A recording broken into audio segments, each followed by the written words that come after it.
Hi, everyone. Welcome back to Women's Splain. Today, unfortunately, Sola could not join us because she had a little medical procedure and she was recovering. But we have an extraordinarily special guest with us, Imane Dodo, all the way from the Ivory Coast. She is CEO and founder of Kise Foods, an incredible new experimental kind of super condiment platform that she's creating from her African heritage. And because she was only in town for like a few days, we had to record her today. So I'm going to pass it over to her to tell a little bit about her story and dig in deeper. Yay. Hey, super excited. Thank you so much for having me here. And I'm so happy we were able to make it work. Me too. So my name is Imane and I'm the CEO and founder of Kise Foods.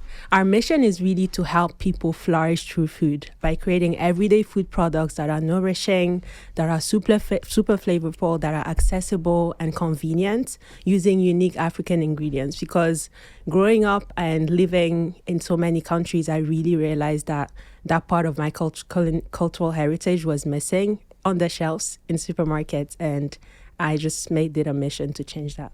That's amazing. No, I love that. And I know you've told me a little bit about your story and your background. I know you've moved around a lot and you're definitely like multicultural, lived in many places, but we'll have to start a little bit at the beginning. I know you started your career in consulting. You studied in London, studied in Paris.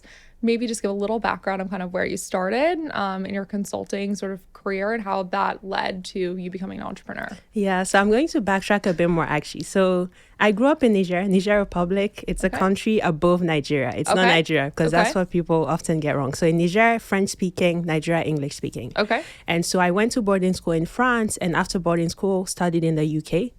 And I took the usual path, right, of like going through investment banking. I did an investment banking summer internship.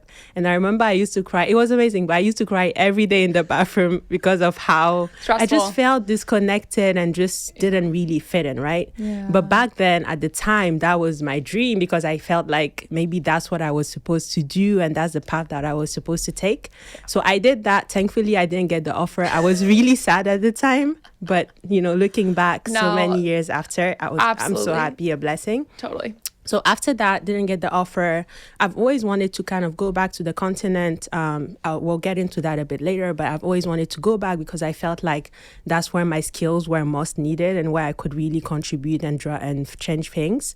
So I decided to join a PE fund at the time that was based in Paris and Washington, but they had they mostly invested in Africa across different sectors. That's really neat. Because I thought, okay, like, I did the investment banking thing, and the PE side was a good mix, right? Of like the investment banking side of the job, but also the more value creation type of, that you get in consulting. And so I joined the PE fund, spent about a year there, and they weren't really hiring. So I decided to try this consulting thing out because I really enjoyed the portfolio management side of the job as well. And so I started getting ready for case interviews, applied to Bain and got in. So I joined Bain in Bain Africa, so did many projects across South Africa, Ivory Coast, Nigeria. So I lived in Nigeria for 2 years. Wow. And then I moved to London, still at Bain, because I wanted a more typical like Bain experience, right? And be in a city, do your 20s thing. Exactly, yeah, because totally. Bain Africa is very like maybe more of a startup, like more like agile environment. And that was amazing, right? Because that gives you a different perspective to the consulting work, still being in a MBB, I'll say. And I wanted a more typical experience in London where you work with more typical clients and just more typical topics for sure for consulting. Yeah, for sure. And I'm sure you probably are looking for more diversity of projects as well, right? Exactly. Even though I do know like Nigeria specifically has a really thriving startup space as well, and I know there is like definitely a huge trend of private equity companies, private equity firms investing across. I know like I think SoftBank has an office there as well, a lot of VC activity, which is really exciting. So so then you go to London and you're still working at Bain. Exactly. And what are you focusing on there? Yeah, so when I just backtracking a bit towards the end of my time in Nigeria, I did quite a few agribusiness based projects. Neat. Okay. I did projects working with farmers and just really getting to understand like the back end of the agricultural supply chain. And that's where my interest in the food sector. So I've always had an interest, but that's where, I felt like, okay, there's something to be done there because I've observed so many inefficiencies across the value chain. And so when I got to Bain in London, I did quite a few projects, but I was very intentional about doing projects that are food related, right? So I did projects across grocery chains and just really any project that helped me understand the other part of the value chain. I feel like in Nigeria, I understood the farmer side, like the start of the value chain. And in London, I wanted to understand the other part, which is the end part where the consumers go to supermarket to buy their products. So after that, I quit Bain and I joined an agtech startup in Nigeria because, consulting has been amazing, right? I feel like it's a score after score and it really gives you a good crash course on business. 100%. And consulting really taught me how successful business should run. But I felt like I needed that operational and that operational experience, right? That comes from getting your hands dirty in the startup, but also being a lot more focused on the industry that I was interested in. And so I decided to join an agtech startup. I joined them as the head of strategy and finance. So I was the number 3 in the startup. And I was able to see all of it, the goods and the bads. And I'm so, so grateful for the experience today. That's amazing. So you basically kind of have this very typical consulting experience. Like I understand I did IB right out of school. I feel like it's very similar. It's a great training ground. Yeah. Like you are exposed to a lot of companies. And then you transition to literally being number 3, like a head of strategy, which I understand. I'm chief of staff right now. And I feel like it's a very similar role. Yeah. Like every single day is something different, but great kind of entrepreneurial exposure. Yeah. So how do you think you go from like consulting, which is this very, very like rigid and structured environment, to this completely unstructured environment? Like how was that really difficult for you? And how do you think you're able to transition to that? Yeah, it's so interesting that you asked this question because it was difficult at first, right? I feel like in consulting, you're working with really big clients that are used to working with consultants and there's a lot of structure, like when you approach a new project, a new problem, it's like you have to do X, Y, Z. So it was a bit of a culture shock for me to start to get into a startup. And, the founders were super useful in helping me along that process, but I also had to be really compassionate with myself to kind of see how to overcome that urge to always have everything in under control, right? Because in startup, as you said, today may be very different from tomorrow, and then you may have like last minute issues that come up. So really having that mix between having your long-term planning and having your company's objectives laid out, which is where you can apply the more I'll say structured consulting approach, but also being really open to be flexible, right? If something happens or like you need to do a quick analysis on this thing, you just need to be agile. And I think I'm so grateful for that experience because that really gave me the real view, right, of what it takes to run a business, which I feel like consulting doesn't necessarily give you.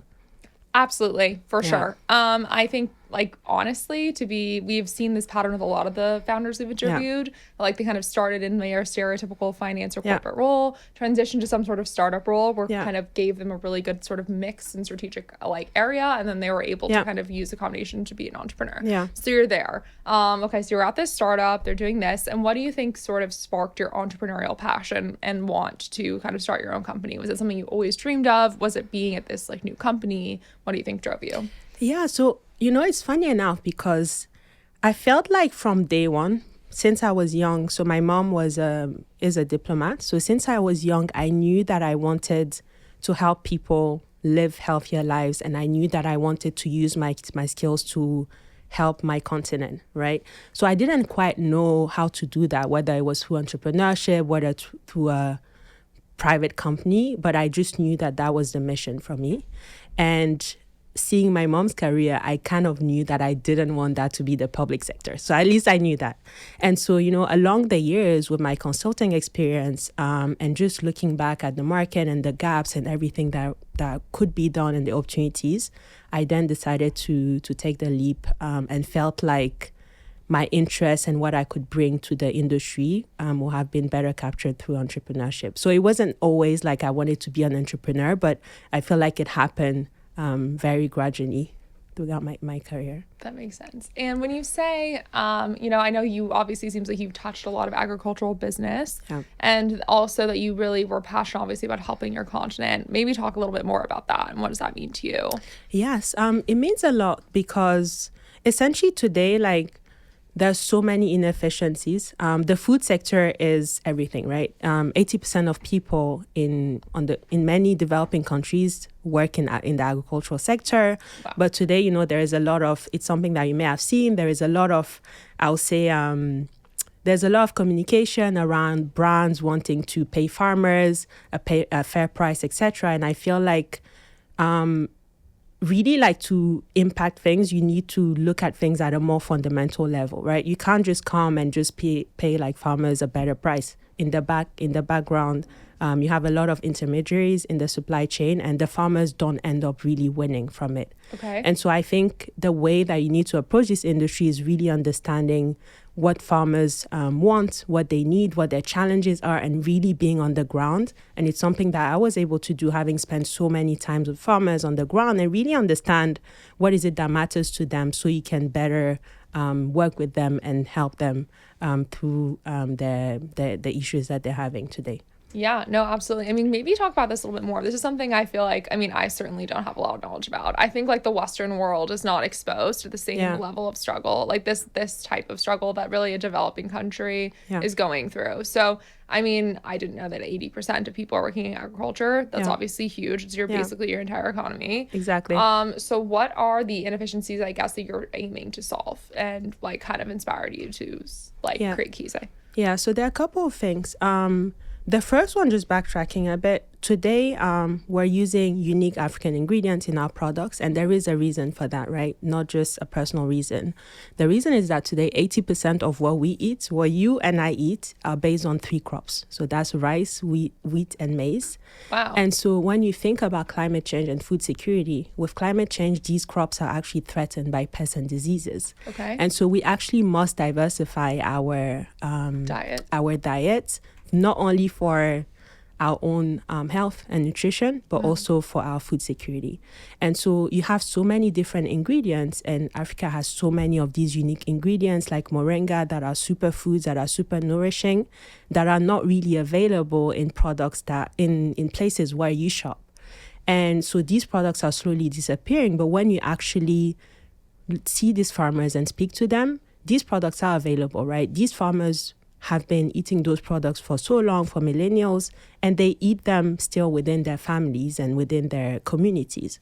But the issue is that those products are not demanded on the side, on the other side of the supply chain, and so they don't really plant them. These harvests are very much wasted. And so really for me, like what we're trying to do here is to create a market for those unique ingredients, to encourage farmers to not only plant them and protect those species that are actually disappearing today, but also get more value for their money for it. Yeah, no, that makes complete sense. I think we obviously are seeing this too, which is the level of natural disaster. Like, the California fires was a great example. There's a huge elimination of really key crops like avocados, the production of wine, like a lot of these things that are like very like citrus, things that are also key to our diet right now. Is there a part of Kise that needs to basically change sort of the idea of what a diet looks like, especially for like a Western person, maybe not used to like African diets and like African ingredients? Is that part of your mission as well? Yes, I'll say it's part of my mission more. So there's so much stigma around ethnic food in general. And totally. I honestly don't like the term ethnic because I feel like, why is Japanese food not called ethnic? It's called international cuisine. So I feel like our mission is really to change that narrative around African food and just showcase the unique ingredients that we have. We have so many incredible ingredients because of our climate. So the climate, you can think about it a bit like Mexico, right? Mexico have all these amazing flavors in their ingredients because of the climate. And literally we have the same climate, incredible products. So the idea is really to create products that are nutritious, flavorful, accessible, and functional as well to kind of help shift that narrative around what African products or African ingredients look like, really. And they do deserve, to me, a place on international food markets just like any other. Completely agree.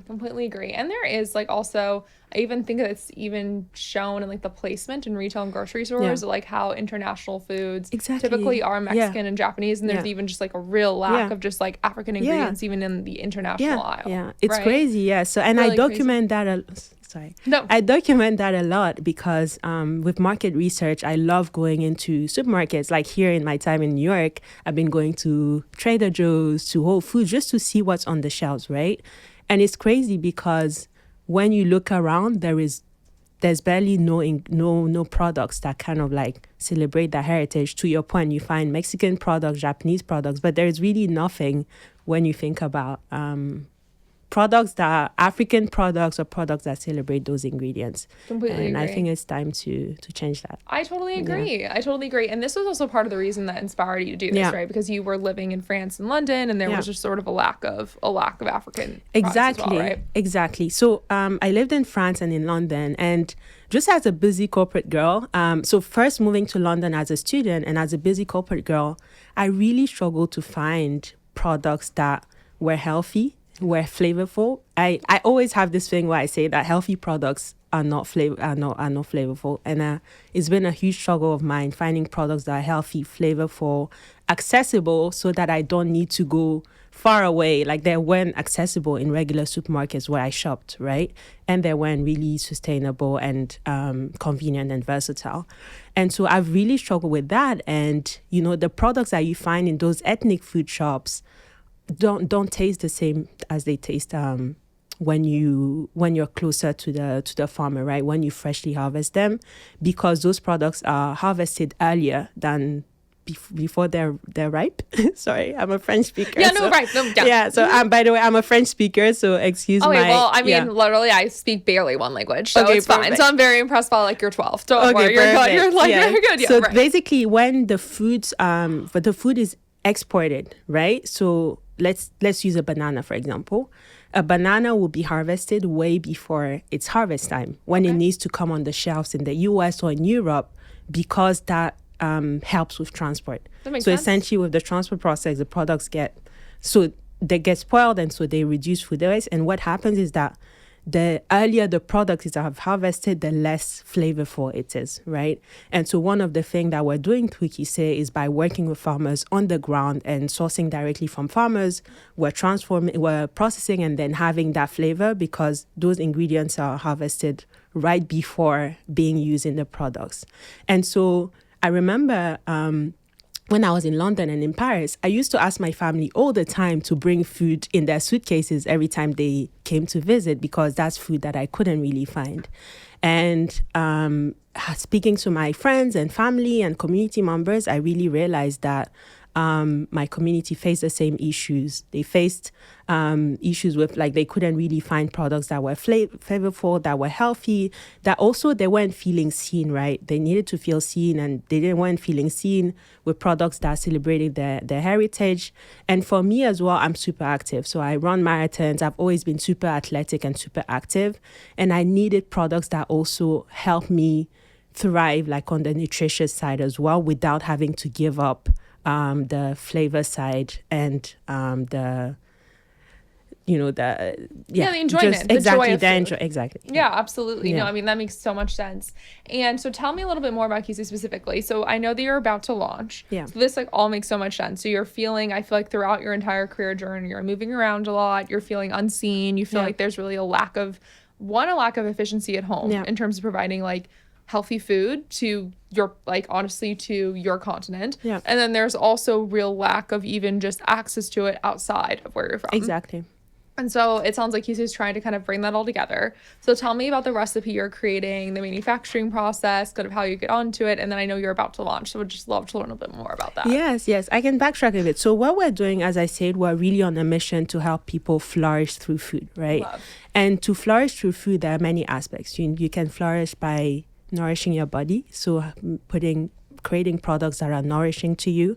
You need to flourish through flavors, because when you eat something nice, you feel joy and you feel fulfilled.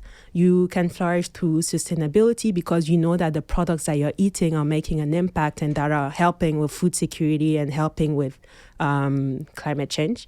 And then finally, you can flourish because you're feeling seen. And so you're feeling that your culinary heritage and the food that you grew up eating is represented, and that you're kind of having all these amazing memories or being inspired with those flavors. And so we're starting with the condiment segment, because to me, like, condiment is super versatile and it's something that you can use across every cuisine, and you can be very innovative and creative about it. And so we have a very different approach to condiments that are currently on the shelves across different things. So the first one is taking that very holistic approach to things, right? So you not only have condiments that are flavorful, but also taking that nutritional aspect, really enhancing and really being careful about that nutrition. So I can give you an example. In our first product, we use moringa oil. Moringa is a superfood. Okay. It's known to be an adaptogen as well, so it helps release stress. So you not only have a product that is incredibly flavorful, but it's also functional and nutritious. Wow. We use all natural ingredients, no preservatives, so really clean recipes. And it's also accessible and it's versatile as well. So the idea is, yes, it uses unique African ingredients, but you also need to be able to use them in every cuisine, right? The same way that you have a nice olive oil on your countertop, we want our products to be able to kind of accompany you across all your food experiences. And yeah, so we're launching that. And right now we're in the process of getting customer feedback on the first recipe. So far, feedback has been really incredible. And so I'm very much taking an approach where I'm including the customers and the target audience to see and refine the recipe, because ultimately these are the people that will consume the products, and we're working on the branding and design and website. So yeah, really fun times, and we're launching towards the end of the year, I would say. That's amazing. Yeah. Congratulations. That's so exciting. You. And when you came up with this recipe, what was the original process? Was it something based off of that you ate as a child? Was it something you completely made up? Yeah. Did you were you starting cooking in your kitchen? Yeah. And kind of what has been also the manufacturing process for you? And obviously now you're getting customer feedback. That's really exciting. I would love to just dig into that a little bit. Yeah, that's a great question. It's something that I was actually thinking about. So the first, it's a product that I used to eat as a child. Okay. So the first product is actually a sauce. Okay. It's a sauce that is versatile in the way that you can use it as a marinade. Lovely. You can use it as a hot sauce, and you can use it as a base to build on more complex sauces, right? And so we really wanted that to be something, again, that you can use in every food experience. And one of the products that I was talking about that my mom used to bring when I lived in London is that sauce, right? Okay. So that sauce was, so I knew the flavors that I wanted to replicate, but the ingredients were not super clean. That they used, they weren't necessarily super intentional about the quality of the ingredients. We're using premium quality from smallholder farmers. They also used some processed ingredients like that chicken stock and all of these things. And so I tapped into that first recipe, but I've been doing recipe testing in my kitchen, right? And I just told myself, this is incredible. I eat this in all my foods. And one day my friend came to Madrid and she tasted it and she was like, oh my God, this is incredible. You need to start with that as your first product. So since then, I was like, yeah, actually, why not start with that product, but also substitute some of the ingredients with those unique ingredients that we're talking about, right, that are disappearing. So, you're not only using different ingredients, but you're also making the recipe cleaner, more nutritious, more sustainable, etc. So that's how the idea and the process started. And for the past year and a half, I've been literally doing things in my kitchen, right? Oh my gosh. I knew the taste that I wanted to end up with, but I kind of needed to find substitutes and ways to craft it in the way exactly. Yeah. And now we're finally, I think we're pretty close. I've been working with food scientists as well to refine the recipe and getting customer feedback. So I think we're pretty close to something solid. That is so incredible. And it's just you right now? Is this the team? Yes, How this is me. You, yourself, and I. Yeah. Just literally in your kitchen, basically trying different things. Yeah. So obviously this is such a difficult process. So inspiring that you're able to do this. And I feel that you are such a mission-driven founder. I think there's different founders in different areas, but obviously this is a huge passion for you. So what is like kind of your vision for the company? What would like be the ideal next 5 years? Do you want to stay within Africa? Do you want to go global? Do you want to expand outside of condiments? Like, where would you like to see this going? Yes. So the plan is to go global. Okay. You know, like, I think we can't really, I feel like I see the word as like, with globalization today, it's kind of the same. Like, I see it as a unique, how do I say, like, Connection. exactly. The word is very connected today. And so I think it's very much a change. So I see it as global, whether it's the US, whether it's Europe, but also in Africa. Because ultimately customers are looking for the same things, right? They're looking for flavorful products that are nourishing, that are healthy, and that are accessible. And so the idea is, even though we are producing in Africa and we're sourcing from smallholder farmers, because of freshness, those products will appeal to so many different audience globally. And so the vision is really be the go-to condiments on people's kitchen countertop, whether it's at home, on a quick weekday meal, or when you have a really long girls' dinner night. So we really want to be the condiments that elevate any food and that are present on your go-to condiments on your kitchen countertop. That's amazing. Yeah. No, I love that. And are you I know you're launching right now and you're kind of going through, but are you aiming to do more retail or DTC? What are you thinking? Yeah. So it's funny. I listen to so many podcasts and just look at many founders' experience, and I want to start with direct to consumer first. Okay. Because I feel like that's a really good way to continue refining the product, to continue getting feedback, but also maybe de-risking the first stage a bit. For sure. And then essentially, I've talked about retail and accessibility a lot, and supermarkets. I feel like my mission cannot really be complete without being in retail, because that's ultimately where people shop the most today. Yeah. And so, yes, the vision is to be in retail at Whole Foods and all the retail businesses. So that's a long-term vision. Yeah. Can I also ask you a little bit, where did the name come from? Which I love the name. Yes. So Kise is a word in Bambara. Okay. Bambara is the local language in Mali. Okay. And so, it's a nod to the Sahel region, because so the idea is really sourcing from Africa, from West Africa, but also the Sahel region. Being from Nigeria Republic, there's always been this narrative around like Niger being that's where the Sahara Desert is. So there's this narrative around like there's not much happening there. Like it's all dry, there are droughts, like there's nothing. And it's really a way to show that there are many things. It's just that the ingredients are different to what we know usually. And so Kise basically in Bambara means a seed. Ooh, I love that. A grain, and someone that is industrious and hardworking.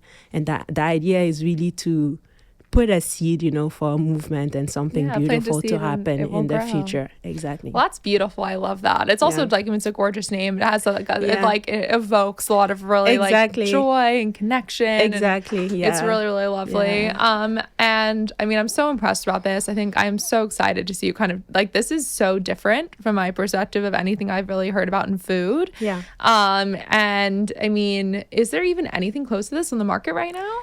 Honestly, I'm not sure. I'm not sure. And that's why I started this, right? Because I feel like there is a huge shift happening from the I'll say like gastronomy, like the culinary side. You have many chefs that are upcoming, like so many I can think of, right? Totally. Chef Pierre Thiam, like there's so many chefs that are opening pop-ups and opening restaurants to change that narrative and help people explore food and put the African food on the international food scene. But you're really missing CPG brands that also enable customers to experience those flavors in their homes. Yeah, absolutely. And a lot more accessibility, obviously. Exactly. I mean, not everyone can go to like this up and coming restaurant. Yeah. And it's also like it really does democratize like these flavors. Also, probably able to introduce flavors to people earlier in life. Exactly. You know, before like when they're children or even young adults. And also, you know, just opening up their taste buds and expectation, which is like a really, really great way to do that. Exactly. And when you look at the different formulation, again, I'm crazy. Like I'll literally go into any supermarket and be looking at the ingredients of different sauces, and I feel like, you know, there is a bit of a lack of product innovation today. So when you look at those sauces, we can take hot sauce for example, right?